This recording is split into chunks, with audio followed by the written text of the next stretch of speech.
मित्रांनो, सप्रेम नमस्कार. आपण पाहतात सन्मान न्यूज 14. आपले ज्येष्ठ नेते बाबा ज्येष्ठ नेतेच बनतो आता. नाही की पक्षाचं काम सोडून दुसऱ्याचं काम केलं. माझे मामा उभे होते, त्यांच्या विरोधात काम केलं, पण पक्षाचंच केलं. माझ्या मते पक्षाची एक निष्ठा धरून राहिल्यावर नक्कीच त्याचं फळ मिळतं आणि माझं उदाहरण आहे. पक्षाने नंतर माझा विचार केला. 2007ला मला विचारलं होतं, मी स्वतः नाही सांगितलं, परिस्थिती नव्हती. कारण निवडणूक लढवायची म्हणले सर्वच लागतं.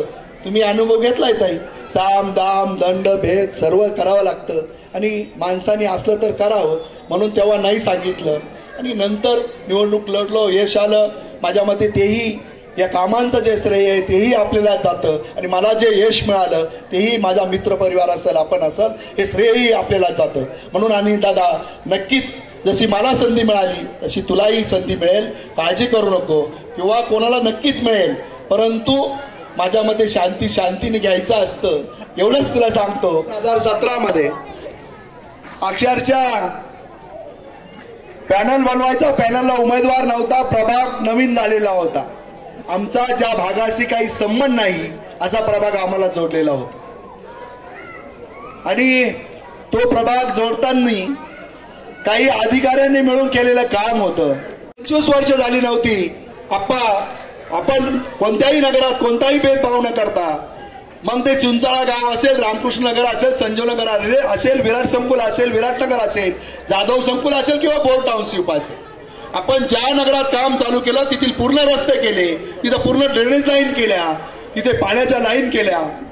जी लोकांची गरज होती त्या दृष्टीने काम करण्याचा प्रयत्न केला आणि आपल्या सर्वांच्या आशीर्वादाने ते कामं पूर्ण झाली. माझ्या मते 2022 पर्यंत आम्ही ज्या पद्धतीने काम केलं होतं त्या पद्धतीने आमचा वचननामा 2020 मध्ये संपला होता. आमच्या वचननाम्यामध्ये हॉस्पिटल नव्हतं, क्रीडांगण नव्हतं. आम्ही ते क्रीडांगण बनवलं, हॉस्पिटल आणलं, पाण्याच्या 3 टाक्या उभ्या केल्या आपल्या प्रभागासाठी. पाण्याची लाईन ज्यांनी मागितली त्याला दिली. त्याला साक्षीदार आमचे मित्र आहे, समोर तिडके उभे आहे. मी कधीही कोणाला नाही म्हटलो नाही. निघाल नानानंतर 25 वर्षात कोणीही सातपूर मळे परिसरात काम केलं नाही. 4 कोटीचे रस्ते त्या सातपूर मळे परिसरात केले. फक्त पाण्याच्या टाक्या उभ्या करताना काही लोकांनी पत्र दिले आणि सांगितलं की आम्हाला पाणी भरपूर येत आहे, पाण्याच्या टाकीची जरूरत नाही. परंतु त्या परत महिलांना भेटून परत सहाय्य घेऊन सांगितलं की तुम्हाला आज जरूरत नसेल, पुढल्या काही वर्षांनी जरूरत पडेल आणि ती टाकी होणे जरुरी आहे. आणि आजही ती आशीर्वाद नगरची टाकी होऊन उभी आहे. कारण कोणताही विकास करताना माझ्या मते आपण कायम पुढील 100 वर्षाचा विचार केला पाहिजे. आपल्या पायाजवळ आपल्या पिढीचा किंवा आपला विचार न करता समाजकार्य जो करतो त्यांनी पुढील विचार करून विकास केला पाहिजे. जेव्हा नागरे मळ्यातील नानाच्या हॉटेल जवळील पूल धरला त्यालाही विरोध झाला. इथे वस्ती नाही, पुलाची काय जरूरत आहे. भाऊ, त्या पुलालाही पत्र गेली. परंतु मी शिवसैनिक आहे.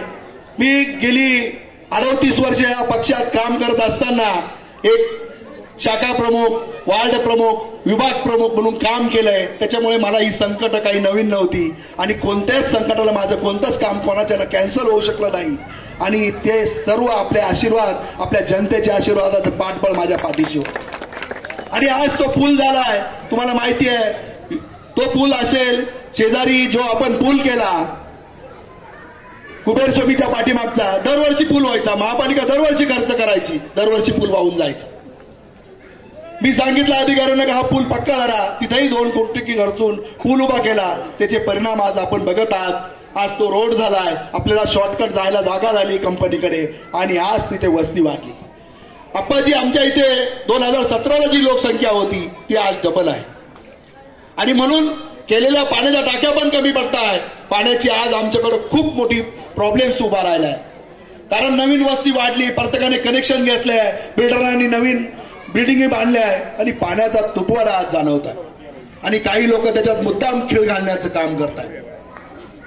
परंतु माझा त्या भगवंतावर खूप मोठा विश्वास आहे. जो जसं करतो तसं त्याला भरावं लागतं. कारण आपण बघितलं असेल, ज्यांनी प्रभाग केला त्यांचं एकही सीट आलं नाही. त्याचा न्याय खूप मोठा असतो, त्याच्या काठीचा फक्त आवाज होत नाही. म्हणून आपण ही सर्व कामं जी आम्ही केली, मग ते रोड असेल, लाईट असेल, पाणी असेल, हॉस्पिटल असेल, सभागृह असेल, आणि ज्यांनी आम्हाला कायमच काम सांगितले व मदत केली अशा आमच्या सीमाताई हिरे यांचंही नाव घेतल्याशिवाय कार्यक्रम पूर्ण होणार नाही. कारण त्यांच्याकडूनही मी जेव्हा त्यांना पत्र दिली त्यांच्याकडूनही जवळजवळ 3 ते 4 कोटीची कामं करून घेतली. माझ्या मते त्यांनीही कधी पक्ष पाहिला नाही, आम्ही कधी पक्ष पाहिला नाही, आणि विकासाच्या दृष्टीने काम केलं. आणि म्हणूनच माझी खात्री आहे येणाऱ्या निवडणुकीमध्ये येणाऱ्याही सीट 4ही सीट हे शिवसेनेचे असतील यात मला शंका नाही. कारण कोणी कितीही काय म्हटलं, मला माहिती आहे पावसाळा आला का छत्र्या उगवतात, चालूच राहत आहे. त्याच्याकडे मी लक्ष देत नाही, म्हणून व्हॉट्सअप फेसबुक बघत नाही. मी फक्त काम आणि काम.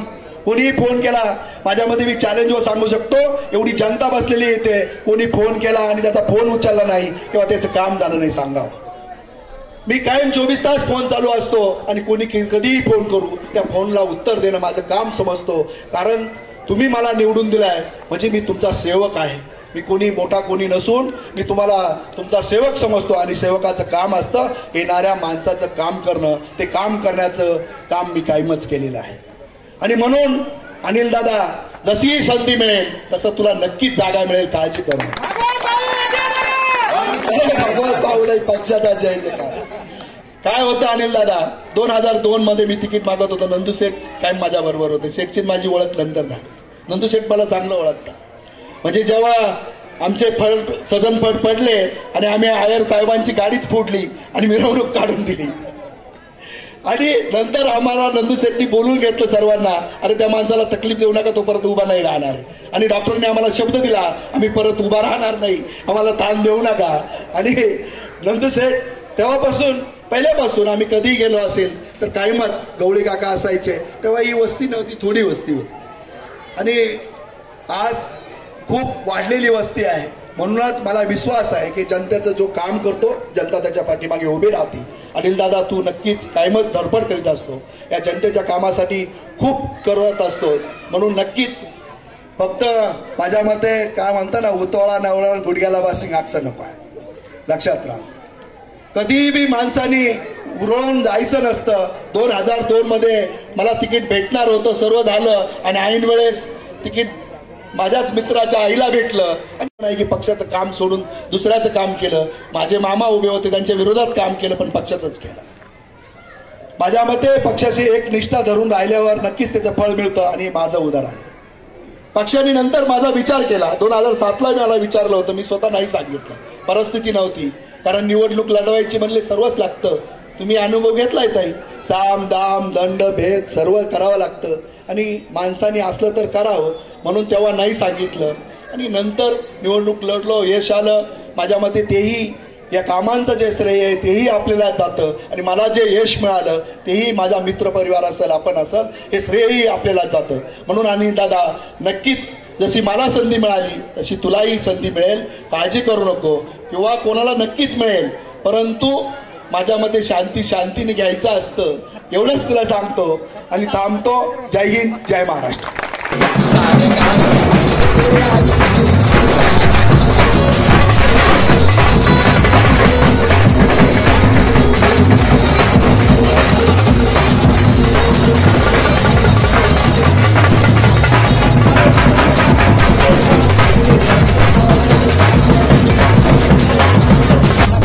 सन्मान न्यूज 14 साठी कार्यकारी संपादक राकेश पवार, विशेष प्रतिनिधी आकाश बकरे यांच्यासह मी रवींद्र एरंडे, सन्मान न्यूज 14, सातपूर, नाशिक. धन्यवाद.